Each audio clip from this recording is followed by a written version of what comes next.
제목을 따라합니다. 빌라도의 불의와 타협한 재판.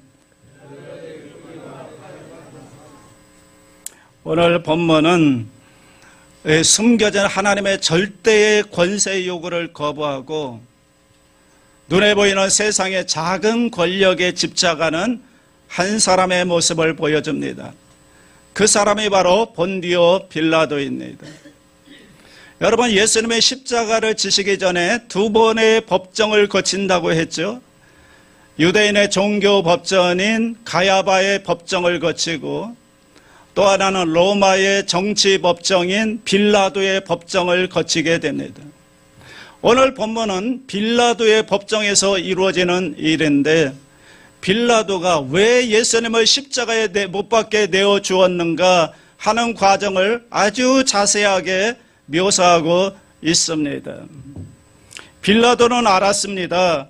로마의 정보망을 통해서 예수님이 무슨 일을 했는지, 유대인들이 왜 예수님을 죽이려고 하는지 그 이유를 다 알고 있었습니다.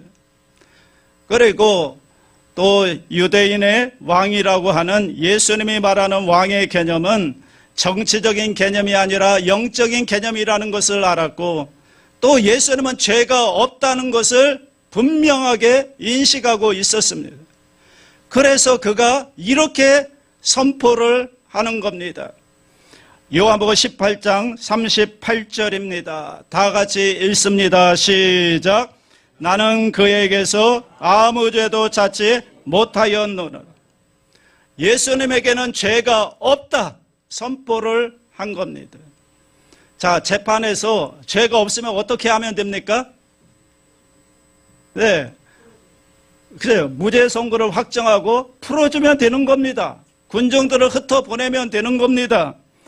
그런데 여론이 들끓기 시작하고 무섭게 반발하자 이 빌라도가 예수님이 무죄이면 당연히 풀어줘야 되는데 타협을 시도하는 겁니다.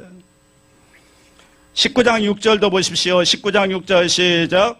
대제사장들과 아랫사람들이 예수를 보고 소리질러 이르되 십자가에 못 박으소서, 십자가에 못 박으소서 하는지라. 빌라도가 이르되 너희가 친히 데려다가 십자가에 못 박으라. 나는 그에게서 죄를 찾지 못하였노라. 그에게는 죄가 없다니까. 그러자 유대인들의 본심이 드러납니다. 그들의 본색이 뭐냐? 7절에 나옵니다. 시작. 유대인들이 대답하되 우리에게 법이 있으니 그 법대로 하면 그가 당연히 죽을 것은 그가 자기를 하나님의 아들이라 함이니이다. 그가 하나님의 아들이라 하니 죽여야 되겠소. 로마법이 필요 없다는 거예요. 자기들의 유대인의 율법에 의하면 신성 모독죄로 예수님을 죽일 수가 있다는 거예요. 당신이 뭐라고 하든 우리는 죽여야 되겠으니 죽여주시오. 이렇게 요구를 한 겁니다. 빌라도는 예수님이 무죄, 죄가 없다는 것을 알았고, 더군다나 하나님의 아들이라고 하니까 더욱 살려주고 싶었습니다. 살려주기를 힘을 썼다고 12절에 나오죠. 그러자 유대인들의 반응이 어땠느냐? 12절 말씀 시작. 이러함으로 빌라도가 예수를 놓으려고 힘썼으나 유대인들이 소리질러 이르되 이 사람을 놓으면 가이사의 충신이 아니니이다. 무릇 자기를 왕이라 하는 자는 가이사를 반역하는 것이니이다. 이게 무슨 말일까요?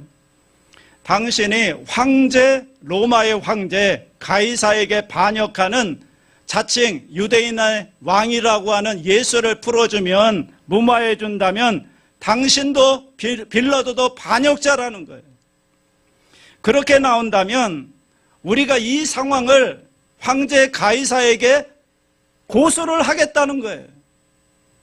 유대인 전체의 이름으로 집단 민원을 황제에게 고발하겠습니다. 그러면 황제가 어떻게 하겠습니까? 빌라도를 의심할 것이고 문제가 복잡해지는 거죠. 빌라도의 정치 생명은 끝나는 겁니다. 그래가지고 더 이상 버티지 못하고 마지막으로 타협을 합니다. 16절 말씀 시작. 이에 예수를 십자가에 못 박도록 그들에게 넘겨주니라. 무죄인 줄 알면서도 죽여라, 그렇게 내어주었다는 거예요. 빌라도는 자기가 살기 위해서 이 불의와 타협을 한 거예요. 예수님은 죄가 전혀 없다는 것을 알았어요. 그럼에도 자기의 권력을 유지하기 위해서 예수님은 십자가에 못 박아 죽이라고 내어준 거예요. 이게 빌라도입니다. 여러분, 정작 자신들도 똑같은 불법을 행하는 재판을 가리켜서 빌라도의 재판이라고 합니다. 그래서 역사 속에서는 이 빌라도의 재판이 얼마나 많은지 몰라요. 오늘날 한국의 재판도 보면은 빌라도의 재판이 많아요. 자기들의 정치적인 어떤 권력과 자기들의 어떤 유익을 유지하기 위해서 죄가 없음에도 불구하고 죄를 뒤집어 씌워서 심판하는 이런 빌라도의 재판이 많은 거예요.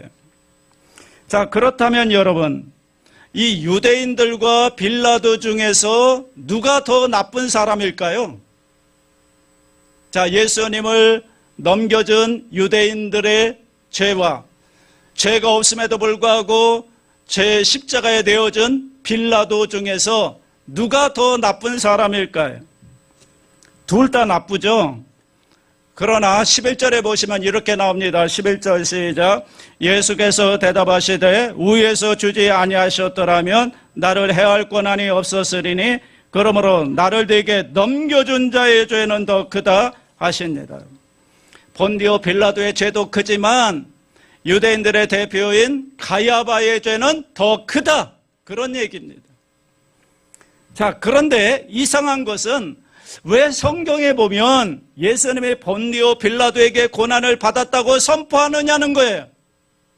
가이사에게 고난을 받았다, 이렇게 말해야 되는 거 아닙니까? 가이사의 죄가 더 크니까 가야바의 죄가. 그런데 빌라도에게 고난을 받으사, 이렇게 사도신경에 왜 이렇게 기록이 되어 있느냐는 거예요. 왜 그럴까요? 로마가 그 당시 세계 최강대국이었기 때문입니다. 빌라도의 통치는 로마 시대에 빌라도 총독이 다스리던 정확한 역사적인 사실이라는 거예요. 그래서 왜 빌라도의 이름을 갖다 쓰는가 하면 예수 십자가의 역사성을 증명하기 위해서 그 당시에 최강대국이었던 로마 총독이었던 빌라도의 이름을 기록을 하는 겁니다. 그러니까요, 예수님의 십자가 사건은 동화가 아니라는 거예요. 지어낸 이야기가 아니라는 거예요. 세계 역사의 한 중심에서 일어난 분명한 객관적인 사건이라는 것을 증명하기 위해서 빌라도의 이름을 사용하는 겁니다. 자, 이런 일이 있을 것을 알았기 때문에 빌라도의 아내가 마태복음 27장에 보면 사람을 빌라도에게 보내서 재판하는 빌라도에게 부탁하는 장면이 나옵니다. 마태복음 27장 19절인데 같이 읽어보겠습니다. 시작. 총독이 재판석에 앉았을 때 그의 아내가 사람을 보내어 이르되 저 옳은 사람에게 아무 상관도 하지 마옵소서. 오늘 꿈에 내가 그 사람으로 인하여 애를 많이 태웠나이다 하더라. 이 전설에 의하면요, 이 빌라도의 아내가 밤새도록 꿈을 꿨다는 거예요. 무슨 꿈을 꿨냐면 많은 사람들이 둘러가지고 이렇게 소리치는 걸 들었다는 거예요. 본디오 빌라도에게 고난을 받으사 십자가에 못 박혀 죽으시고, 이 소리를 밤새도록 꿈속에서 들었다는 거예요. 여러분, 얼마나 많은 사람들이 오늘 또 사도신경을 외우면서 본디오 빌라도에게 고난을 받으사 십자가에 못 박혀 죽으시고, 전 세계 기독교인들이 여러분 사도신경을 외울 때마다 매일매일 이 고백을 하고 있는 거예요. 그걸 옛날에 꿈에 한번 들었다고 생각해 보십시오. 얼마나 무서웠겠는가. 그래서 아내가 제발 좀 재판을 똑바로 하라고, 제대로 하라고 사람을 보내서 부탁을 했는데 빌라도는 그것을 외면하지요. 진정한 권세를 주신 하나님의 그 진리를 외면하고 불의와 타협하게 됩니다. 여러분, 그 결과 빌라도는 어떻게 되었을까요? 네, 그의 최후도 비참했습니다. 기록에 의하면 빌라도는 예수님이 돌아가신 이후에 사마리아의 폭동 사건이 일어나서 총독에서 소환되어서 로마로 가게 되고 유명한 칼리굴라 황제 때 유배되어 자살을 했다고 합니다. 그의 최후도 비참한 최후를 맞이하게 되었습니다. 자, 여러분, 그렇다면 우리는 어떻게 해야 빌라도처럼 죄의 심에 굴복하지 않고 불의와 타협하지 않는 삶을 살아갈 수 있느냐 하는 겁니다. 두 가지를 말씀드립니다. 첫째로 예수님처럼 하나님의 뜻을 묻고 진리를 선택해야 합니다. 여러분, 예수님이 고민이 없었을까요? 고민이 많았습니다. 겟세마네 동산에서 십자가를 앞에 두고 고민했는데 어느 정도로 고민했느냐? 내가 고민하여 죽게 되었다 할 정도로 고민을 많이 했어요. 예수님도 무지무지하게 고민을 많이 한 거예요. 그런데 무엇을 위해 고민했는가? 아버지의 뜻이 뭐냐는 거예요. 진리가 뭐냐는 거예요. 예수님은 이미 십자가를 지기로 결정이 되었습니다. 그래서 이 땅에 오셨고, 그리고 십자가 질 준비가 되었고, 마지막으로 성찬식까지 다 마쳤잖아요. 문제는 현실적인 시간과 방법인 겁니다. 언제, 어떠한 방법으로 십자가에 죽어야 되는가를 하나님의 뜻을 물었던 거예요. 바로 지금 오늘 밤에 이렇게 체포가 되어서 말 같지 않은 재판들을 받고 오늘 이 밤에 죽어야 되는가, 이렇게 죽는 것이 정말로 하나님의 뜻인가를 물었던 거예요. 그리고 마침내 이렇게 기도를 합니다. 나의 원대로 마옵시고 아버지의 원대로 하옵소서. 예수님은 진리의 하나님의 뜻에 순종하기로 결심합니다. 그리고 응답을 받은 겁니다. 그리고 예수님의 응답을 받고 보니까 여러분, 모든 게 다르게 보이는 거예요. 십자가는 분명히 가야바의 음모와 빌라도의 불의와 타협한 재판과 가룟 유다의 배신으로 십자가 사건이 이루어지는 거 아니겠습니까? 그러나 예수님의 기도하고 응답받고 보니까 이 모든 것들은 다 의미가 없어져요. 이 십자가의 잔은 아버지께서 내게 주시는 잔으로 받아들이게 된 거예요. 그래서요, 예수님은 분노하지 않고 원망하지도 않고 낙심하지도 않습니다. 아버지께서 내게 주시는 잔이기에 감사히 받고 흔들림 없이 그 길을 걸어갈 수가 있었던 것입니다. 여러분, 이게 믿음이고 이게 능력이라는 겁니다. 그래서요, 예수님의 십자가를 지시러 가실 때 얼마나 당당하고 얼마나 평화로웠는지 모릅니다. 그런데 여러분, 우리는 왜 이렇게 기도를 많이 하면서도 예수님 같은 응답을 받지 못할까요? 여러분도 꽤나 기도 많이 하시죠? 기도 많이 하시잖아요. 이유가 있습니다. 어떤 것이 진리냐, 어떤 것이 하나님의 뜻이냐를 묻지 않고 어떤 게 나에게 유익한가, 이것만 보기 때문이라는 거예요. 하나님의 뜻을 물어야 되는데 하나님의 뜻을 묻지 않고 어떤 게 나에게 유익한가, 어떤 게 나에게 좋은가, 이것만 보기 때문에 예수님 같은 응답을 받지 못한다는 거예요. 여러분, 뭐가 하나님의 뜻이냐만 물으면 되는 거죠. 그리고 그 뜻이 확실하다면 그냥 밀고 나가면 끝나는 거예요. 그러면 아예 고민이고 자시고 할 필요가 없다는 거예요. 그래서 고민을 없애는 유일한 방법이 뭐냐? 하나님의 뜻에 순종하는 거예요. 하나님의 말씀에 복종하는 거예요. 그러면 고민할 필요가 없다는 거예요. 아예 고민이고 자시고 하나도 없다는 거예요. 그런데 문제는 이게 내 마음에 드느냐 안 드느냐, 나에게 유익하냐 안 하느냐, 이걸 따지기 시작하니까 고민이 많아진다는 거예요. 복잡해진다는 거예요. 그러면 결국 빌라도의 길을 가게 된다는 거죠. 여러분, 하나님의 뜻이 무엇인가를 묻고요, 하나님의 뜻인 것 같다고 생각하면 아멘하고 순종하면 끝나는 겁니다. 그리고 나머지는 복잡하겠지만 하나님께 맡겨버리면 되는 겁니다. 그래서 이런 일이 있었대요. 어느 교회에 젊은 목사님이 새로 부임을 했는데 이 연세 드신 권사님들이 보니까 아들 같거든요. 나이가 젊으니까. 야, 이거 어떻게 교회를 이끌어갈 것인가 걱정이 돼가지고 그중에 어느 한 권사님이 이 젊은 목사님에게 물었대요. 질문을 했답니다. 목사님, 혼자서 300명이나 되는 이 교인들을 어떻게 비위를 맞추실래요? 그러자 젊은 목사님이 이렇게 대답을 했대요. 저는 300명 교인의 비위를 맞추지 않겠습니다. 맞출 수도 없고요. 저는 하나님만 바라보겠습니다. 하나님의 눈치를 잘 보면서 그 뜻을 따라서 목회하겠습니다. 정말 우문현답 아닙니까? 여러분 생각해 보십시오. 300명의 그 비위를 다 맞춘다고 생각해 보십시오. 어떻게 되겠습니까? 누구 보면 된다고요? 나를 이곳에 보내신 하나님의 뜻이 무엇인가?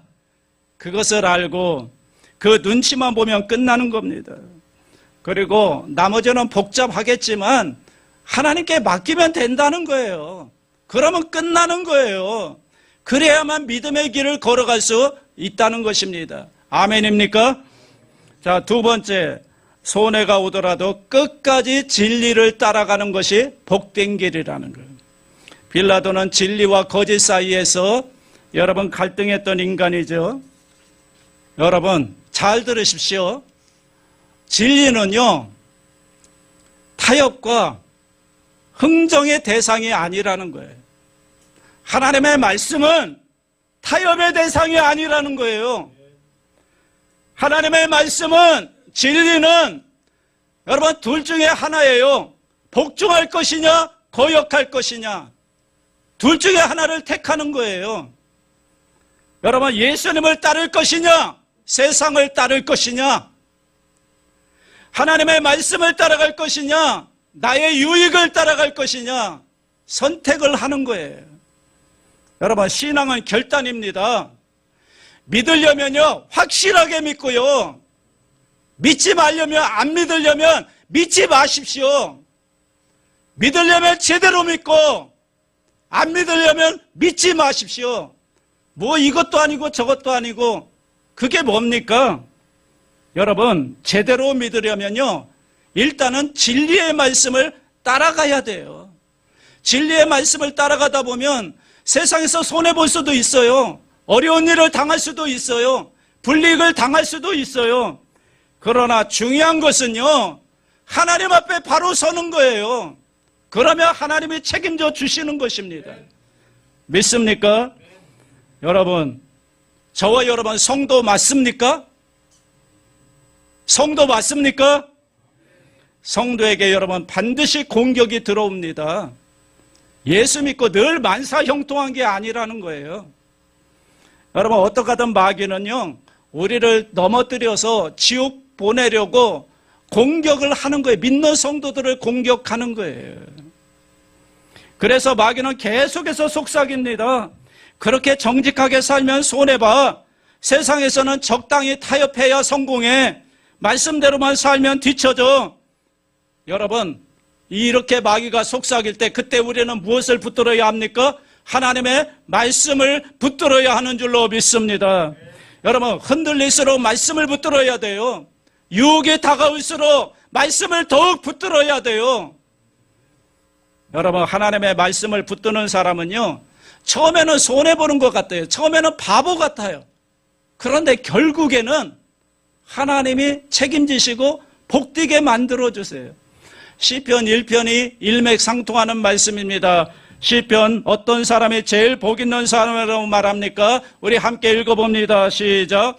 복 있는 사람은 악인들의 꾀를 따르지 아니하며 죄인들의 길을 서지 아니하며 오만한 자들의 자리에 앉지 아니하고 오직 야훼의 율법을 즐거워하여 그의 율법을 주야로 묵상하는도다. 진짜 복 있는 사람이 누구라고요? 네, 세상의 방법을 따라가는 것이 아니라 하나님의 말씀을 따라가는 사람. 말씀을 읽고요, 말씀을 묵상하고요, 그 말씀대로 순종하는 사람이 복 있는 사람이라고 성경은 선포하고 있는 것입니다. 오직 야훼의 율법을 즐거워하여 그의 율법을 주야로 묵상하는 사람은 앞에 나오는 저것들, 악인들의 꾀, 죄인들의 길, 오만한 자들의 자리의 유혹에서 우리를 지켜주신다는 것이죠. 여러분, 우리의 기준은 성경인 줄로 믿습니다. 성경을 기준으로 손해가 오더라도 불의와 타협하지 않고 하나님께서 복을 주시는 그 복된 길로 걸어갈 수 있는 저와 여러분 되시기를 주님의 이름으로 축원합니다.